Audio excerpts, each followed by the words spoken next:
Breaking news. The Supreme Court of the United States has issued a unanimous ruling that dramatically escalates the legal consequences facing Donald Trump and his business empire. In a 9-0 decision released at 7 a.m. Eastern, the court cleared the way for court-ordered liquidation proceedings against the Trump organization to move forward. The ruling does not impose new fines itself. Instead, it removes Trump's final legal barriers, allowing lower court judgments to be enforced, including asset sales, contract terminations, and the potential dismantling of Trump-branded holdings to satisfy outstanding civil penalties. Legal experts say the decision represents a rare moment of full institutional convergence. The judiciary authorizing enforcement, Congress already engaged in oversight, and executive agencies now positioned to act. The combined exposure facing Trump runs into the hundreds of millions of dollars, with enforcement expected to begin immediately unless further stays are granted. Trump just refused to stand for the judge. Federal marshals stepped forward in what courtroom observers are calling the most tense 6-minute standoff they have ever witnessed inside a federal courthouse. And this was not some minor protocol dispute or theatrical moment meant for cameras. This was a sitting former president openly defying judicial authority in front of a packed federal courtroom, forcing armed federal law enforcement to intervene when even the most basic respect for the court collapsed entirely. When a defendant refuses the most fundamental courtroom protocol and federal marshals step forward with their hands moving toward restraints, something extraordinary has shattered every expectation of presidential conduct. This was the moment where legal norms, political power, and judicial authority collided in real time. Hit that subscribe button right now because you are not going to want to miss what comes next. So what triggered this unprecedented confrontation between Donald Trump and federal judge Aileen Cannon? At exactly 2:47 p.m. Eastern on January 26, during a critical pretrial hearing on classified documents, Judge Cannon issued what legal experts are calling the most direct judicial rebuke of a former president in modern American history. This was not just another procedural hearing or a routine court appearance. Members of the press gallery, veteran court reporters, and even Trump's own legal team watched in stunned silence as 6 minutes of defiance unfolded that legal scholars say violated every norm of federal court procedure. And when federal marshals approach a defendant's table, when a former president chooses confrontation over compliance, something seismic has torn through the foundation of the legal system. Here is the full picture of what had been building behind the scenes. Tensions inside Judge Cannon's courtroom had been escalating for weeks, fueled by repeated clashes over classified evidence, discovery disputes, and what prosecutors described as a deliberate pattern of obstruction. But everything reached a breaking point during Tuesday's hearing when newly unsealed FBI memoranda revealed that Trump personally retained documents marked top secret inside his private residence for 18 months after leaving office, despite repeated federal demands for their return. The memo, declassified just hours before the hearing, included surveillance footage and time-stamped records showing Trump personally moving boxes containing classified materials from a secure storage area into his personal office on 3 separate occasions between March and August of 2022. This was not about misplaced paperwork or bureaucratic confusion. It was about a former president deliberately concealing national security materials while publicly claiming full compliance with federal investigators. And that is where this case crossed a line. Smash that like button if this is making sense so far, because here is where it becomes truly serious. According to courtroom observers, when Judge Cannon reviewed the FBI materials in her chambers during a brief recess, she emerged with an expression they had never seen from her before. Judicial rebukes of this magnitude are extraordinarily rare in federal court. They do not happen over disagreements about legal interpretation or procedural disputes. They happen when a judge believes the integrity of the entire judicial process is under threat. According to multiple sources inside the courtroom, Judge Cannon returned to the bench at 2:45 p.m. after a 23-minute recess reviewing the declassified FBI materials. The courtroom contained 47 members of the press, 12 members of Trump's legal team, and 8 federal prosecutors. When the judge took her seat, Trump remained seated at the defendant's table, scrolling through what appeared to be social media on his phone. All rise. the bailiff announced, following standard federal courtroom protocol. Every person in the courtroom stood immediately. Every person except Donald Trump. Mr. Trump, Judge Cannon said, her voice cutting through the sudden silence, please stand for the court. Trump looked up from his phone, made direct eye contact with the judge, and remained seated. Court observers say he then returned his attention to the device in his hand, appearing to type what looked like a social media post. And that is when everything changed. Judge Cannon waited exactly 15 seconds according to the official court transcript. In a federal courtroom, 15 seconds of silence is an eternity. Reporters later described it as the kind of quiet you feel in your chest, rather than hear with your ears. Then Judge Cannon spoke again, slower this time, more deliberate. Mr. Trump, she said, I am directing you to stand for this court now. Sources inside the courtroom say Trump slowly lifted his eyes from his phone and stared directly at the judge. Not briefly, not accidentally. He held the stare long enough for several reporters to glance at one another, unsure of what they were about to witness. Then he spoke, loud enough for the press gallery to hear, calm enough to leave no doubt about intent. I don't recognize the authority of this kangaroo court, Trump said, and I'm not standing for it. That was the moment federal marshals stepped forward. The sound of their boots moving across the courtroom floor triggered immediate panic. Reporters reached for their phones. Trump's attorneys leaned forward in visible alarm. One member of his legal team reportedly whispered something urgently toward him, but Trump did not respond. When armed federal law enforcement moves toward a defendant's table, it means the system has entered enforcement mode. And when that defendant is a former president, the implications ripple far beyond the courtroom walls. This sent shockwaves through the entire federal courthouse. When a defendant openly defies judicial authority and marshals are forced to intervene, the argument that this is merely political persecution collapses. This was not about ideology or partisan grievance. This was about whether the authority of a federal court applies equally to everyone who enters it. And this is not the first time a president has clashed with judicial power. During the Watergate scandal, Richard Nixon ordered the firing of Special Prosecutor Archibald Cox in what became known as the Saturday Night Massacre. Federal courts ruled that executive privilege could not override judicial subpoenas, and the Supreme Court ultimately ordered Nixon to release the Watergate tapes. Nixon complied. Even as his presidency collapsed, even as impeachment loomed, he obeyed the courts. He understood that presidential power had constitutional limits. The same was true with Bill Clinton during the Paula Jones case. Clinton fought the lawsuit all the way to the Supreme Court, arguing that a sitting president should not be subject to civil litigation. The court ruled unanimously against him. Clinton appeared for his deposition. He was visibly frustrated, but he never once challenged the legitimacy of the judicial process itself or refused basic courtroom protocol. Trump's behavior is fundamentally different. Even Andrew Jackson, infamous for defying the Supreme Court, never stood in a federal courtroom and refused to follow judicial procedure while facing criminal charges. Abraham Lincoln suspended habeas corpus during the Civil War, directly challenging judicial authority.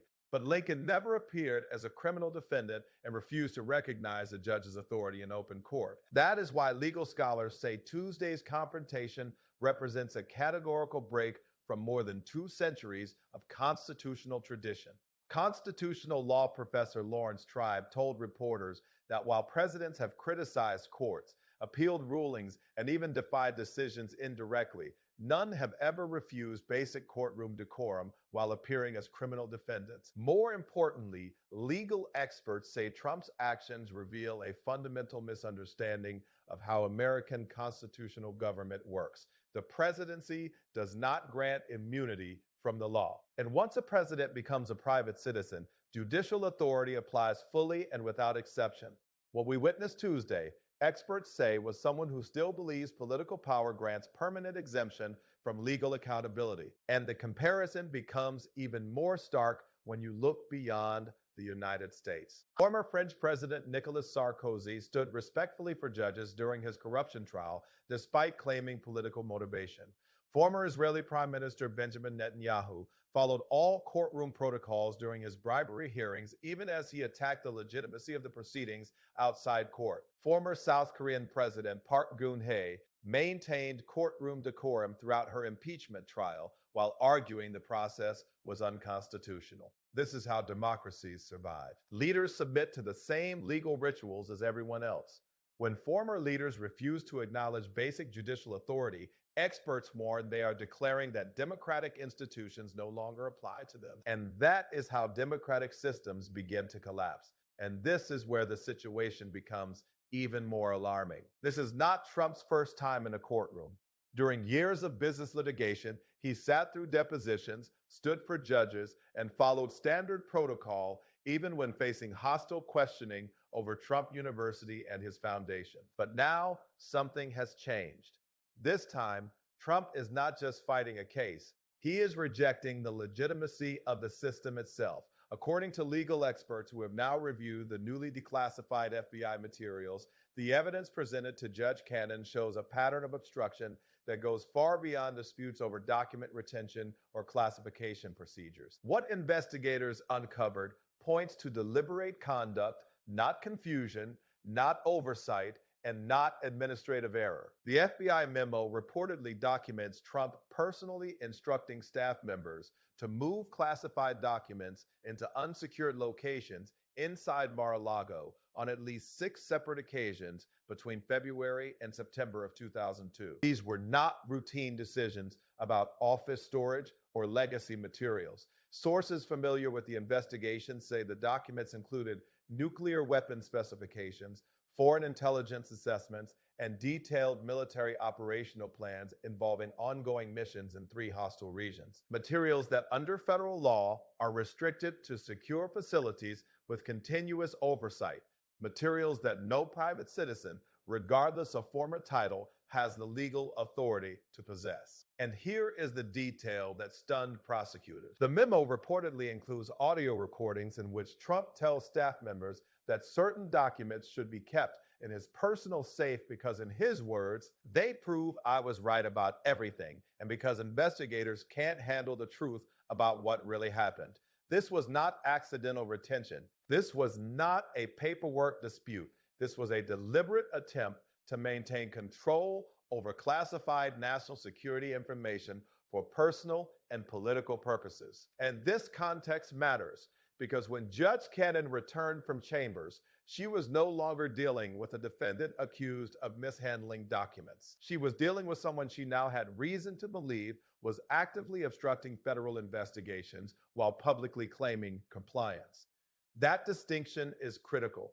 Judges tolerate aggressive defenses. They do not tolerate conduct that threatens the integrity of the judicial process itself. That is why what happened next sent shockwaves through the legal community. This is no longer just about one courtroom confrontation or one moment of defiance. If a former president can openly reject judicial authority in a federal courtroom without immediate consequence, the entire principle of equal justice under law begins to fracture. Once that precedent is set, there is no mechanism to stop it from spreading. And it places federal law enforcement in an almost impossible position. On one side, marshals and court officers have a legal obligation to enforce courtroom order regardless of who is sitting at the defendant's table. That means treating Trump the same way they would treat any other defendant who refuses to comply with a judge's direct order. On the other side, they are dealing with a former president who still commands intense loyalty from millions of Americans who would interpret any enforcement action as political persecution.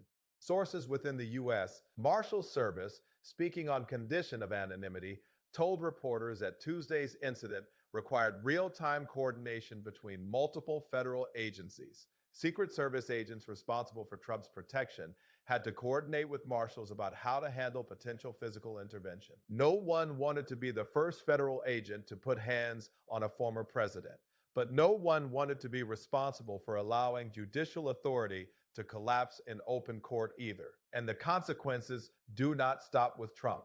Defense attorneys across the country are already watching this closely. If Trump can refuse basic courtroom protocol without immediate enforcement, other defendants will cite that moment as precedent. Public defenders in several major cities have reportedly begun preparing motions arguing that courtroom requirements should be applied consistently, regardless of political status or public profile. That creates a massive problem for the justice system. Either courtroom rules apply equally to everyone, or they apply selectively based on power and visibility. There is no middle ground. And once selective enforcement becomes normalized, the legitimacy of the entire system erodes. Former federal prosecutors are expressing unprecedented concern. One veteran prosecutor with decades of experience said he has never seen a defendant openly defy a federal judge and remain free. The fact that the legal system is even debating how to respond, he said, shows how deeply political considerations are now intruding into judicial enforcement. Even legal analysts who have historically defended Trump acknowledge the severity of what occurred. Several conservative legal scholars stated publicly that while defendants have broad rights to challenge evidence and appeal rulings, those rights do not include the ability to ignore direct judicial commands in open court. This is not about ideology. It is about structure. Refusing to stand for a federal judge is not symbolic protest. It is a direct rejection of the authority of the court itself. And when that rejection comes from a former president facing national security charges, it carries implications that extend far beyond one case or one courtroom. And now the system has to respond. Judge Cannon is expected to rule within 72 hours on whether Trump will be held in contempt of court. Federal prosecutors are reviewing whether Tuesday's behavior violates the conditions of Trump's pretrial release. And judges across multiple jurisdictions are watching closely, because the decision made here will set the tone for every Trump-related proceeding moving forward. What happened Tuesday afternoon was not just courtroom drama. It was a stress test. A former president openly defied a federal judge. Armed federal marshals were forced to step forward, and the country is now waiting to see whether the justice system still has the authority to enforce its own rules when the defendant believes he is above them. And now we reach the moment where this stops being about what happened in one courtroom and starts becoming about what happens next across the entire legal system. Because the question facing Judge Cannon is not simply whether Trump disrespected courtroom decorum. The question is whether federal judges still have the authority to maintain order in their own courtrooms when the defendant is a former president who believes the rules no longer apply to him. Under federal rules of criminal procedure, a judge has broad authority to hold a defendant in contempt for refusing to follow direct courtroom orders. Contempt is not symbolic. It carries immediate consequences, including detention until the defendant agrees to comply. For any other defendant, refusing to stand after a direct judicial order would result in instant arrest and removal from the courtroom. There would be no debate. There would be no press speculation. It would simply happen. But Trump is not any other defendant. And that is precisely the problem. If Judge Cannon enforces contempt in the way the law allows, she risks triggering an unprecedented political backlash. Images of a former president being restrained or detained would dominate global headlines and ignite outrage among his supporters. But if she declines to enforce basic courtroom authority, she risks creating a permanent exception to the rule of law, one where political power determines which defendants must obey judicial commands and which do not. There is no safe option here, only consequences. Legal scholars say this moment will ripple through every Trump-related case moving forward. Judges handling his other criminal matters now know that he is willing to defy basic judicial authority in open court. That changes everything. Bail conditions, security protocols, scheduling decisions, sentencing considerations. Every interaction between Trump and the court system now carries an added layer of risk that did not exist before Tuesday. And this is already reshaping prosecutorial strategy. Federal prosecutors are reportedly reassessing whether Trump still meets the conditions of pretrial release. One of the core requirements of remaining free before trial is agreeing to follow court orders and not disrupt proceedings. Open defiance of a judge's direct instruction puts that status into question. For ordinary defendants, that reassessment would already be complete. Behind closed doors, anxiety inside the Department of Justice is mounting. Career prosecutors understand the precedent this sets. If Trump is treated differently, defense attorneys across the country will demand similar accommodations for their clients. If he is treated the same, the political consequences could be explosive. Either way, the system absorbs damage. Republican leadership understands this too.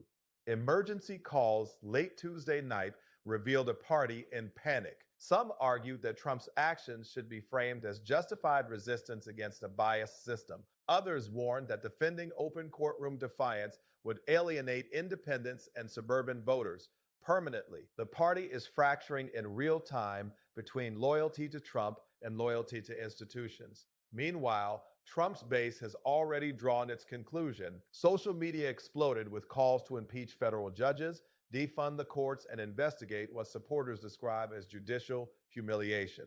To them, this moment is proof that the legal system is rigged, that judges abuse their power, and that Trump is being targeted not for what he did, but for who he is. That narrative is hardening by the hour. Trump himself escalated the situation Tuesday night with a series of Truth Social posts. He called Judge Cannon biased and illegitimate. He claimed that standing for judges is an unconstitutional requirement that violates his First Amendment rights. He attacked federal marshals directly, referring to them as political enforcers acting on behalf of the White House.